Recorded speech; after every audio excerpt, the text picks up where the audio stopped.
What's going on, y'all? I'm just here just with a update on what's been going on, and I haven't made a video here probably in about a week or so. Trying to keep at least a video a week, but I haven't actually been doing anything to the Chevelle or any of my other cars for at least a week or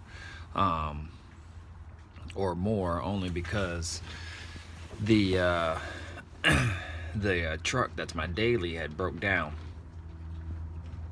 And so I've been busy doing or dealing with that. So I'm out here right now, and I'm gonna show you just kind of what I've been doing, and also if anybody out there has like a really late 80s to early 90s, even to mid 90s. I think they use the same engine. I'm not sure, don't quote me on this, but you know, anywhere from like 88 to like 96 on these F150s and 250s and so on. So the 4.9s to the 5.8s, and I'm not sure what the bigger motor would be on this particular model, but sorry, somebody started their car next to me, so that's why it's a little loud. But just to show y'all kind of what I discovered and what's been going on that way. If somebody else out there has early 90s to mid 90s model F150, you can see what I've been dealing with. So let me turn this camera around and show you what's up. All right, so I pretty much have everything apart. It doesn't look like it, but everything is pretty much apart here. I took the AC compressor off just to take off some of the weight. I loosened these 3 bolts, so when I get the parts in, I can just easily just take them off and then set that to the side. The water pump is attached. This is actually a new water pump I did put on the other day because I thought that was going bad, which I think it was, because when I spent this piece here, it was making all kinds of noise. So so I replaced that, and this truck actually broke down on me in the middle of the intersection the other day, and I was stranded for like 10 minutes. It just started shuddering and then it shut off, and I didn't know why. Tried to start it a few times, it didn't want to start. About 10 minutes later, it actually acted like it started wanting to start, and then it finally started. So this water pump is actually attached to the front cover, and this front cover covers the timing chain, and it also covers the bottom of the crank where the dampener is, or that balancer is there.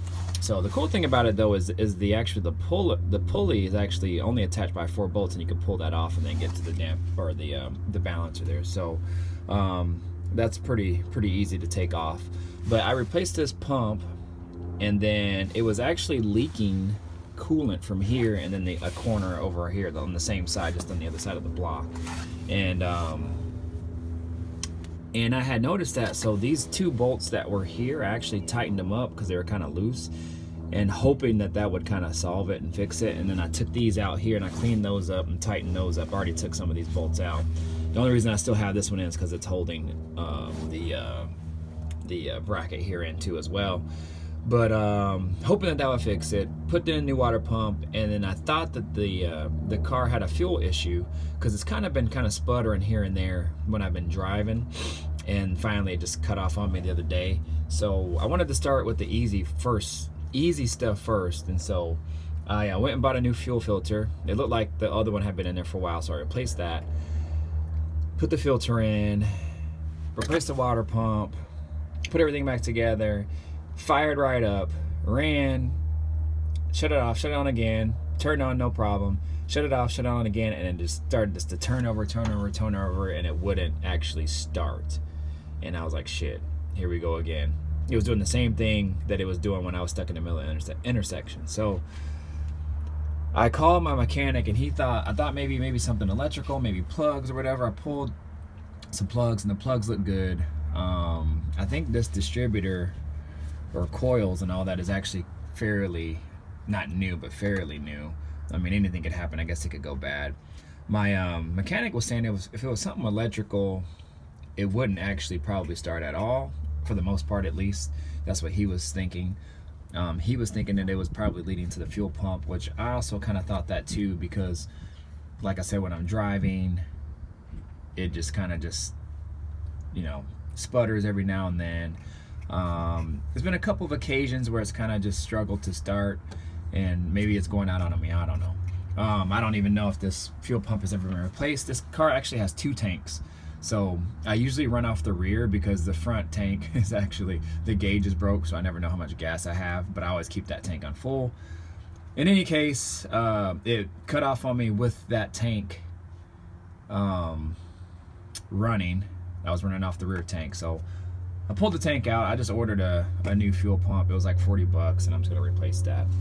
Anyways, just so you guys know, on these model F150s here, and then on the other corner in there, I guess where the front cover mates there, if excuse me, when the gasket material goes out and the sealant and all that actually corrodes and just goes away, the bolts, this bolt that goes through there actually rusts over time and then eventually just fails. And so that's why you get problems with coolant leaking here and here, and that's exactly where mine is leaking out of. Fortunately, mine didn't corrode far enough where they actually broke. I did some research and YouTube videos and all that, and a lot of people's bolts actually break as they're taking them out. And I've already took them out once, and they look kind of corroded, but they still looked pretty much intact, so I just put them back in and, you know, gave them a go. But I just went ahead and ordered some new ones since I'm gonna have to take that front cover off anyway. I ordered some new ones, and then I'm just gonna replace them and be good to go. So so now what I gotta do, since it was doing the same thing, I'm gonna put the pump in, put this cover in, and see what happens from there. So I will keep y'all updated on this, and then as soon as I can get this one going, I will be back to my normal routine, and then get that Chevelle going, as I got parts and parts and parts in. Since I haven't been working on it, I've just been ordering parts, and I've had a lot of parts come in, and now it's time to start piecing that motor back together. So, and then getting that thing in the car, and then getting the car going. So I will keep y'all updated, y'all, and we will talk to y'all a little later. All right, peace out and have a great day.